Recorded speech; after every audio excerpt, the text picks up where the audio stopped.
Oh God, this child is a sociopath. I was substituting for a special needs class. It had 7 boys from 8 to 10 years old. The days were normally lively, but I always had everything under control, and the boys had learned to trust me and at least tried to do what I told them to. Never had any real problems, just normal stuff. Then one time there was a new boy in the class. Their teacher had written me a note that said to keep a close eye on him at all times. He had the telltale features of a Foz child and small, black eyes like a shark. He never showed any emotion whatsoever, excluding immense excitement if someone else got hurt in any way.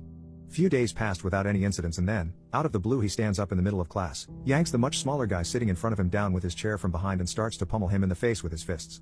I ran to intervene and grabbed him off and set him in a corner, ordering one of the trustworthy boys to run and get the principal here, now. The attacker stood in the corner, emotionless as ever and completely calm. I turned to check out the crying kid on the floor, and miraculously he seemed unharmed but was just shaken by the surprise attack. I sat down on the floor to calm him down and to help him up. Next thing I know is the shark eye kid standing beside me and stabbing me on the leg with my teacher's scissors. Which were actual scissors instead of safety scissors. But these scissors were supposed to be locked up in my drawer.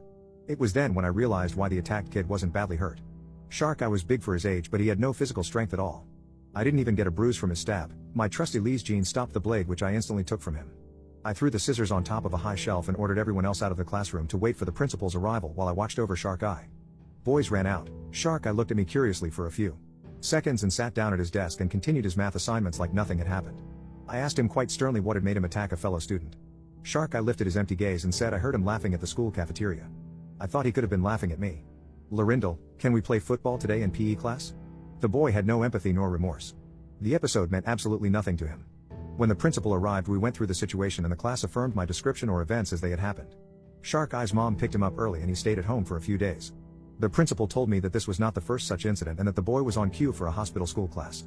The principal commended me for my actions and was surprised that I had been able to keep my cool even after getting stabbed, even if the attempt had been pitiful. Turned out that's my teacher's superpower.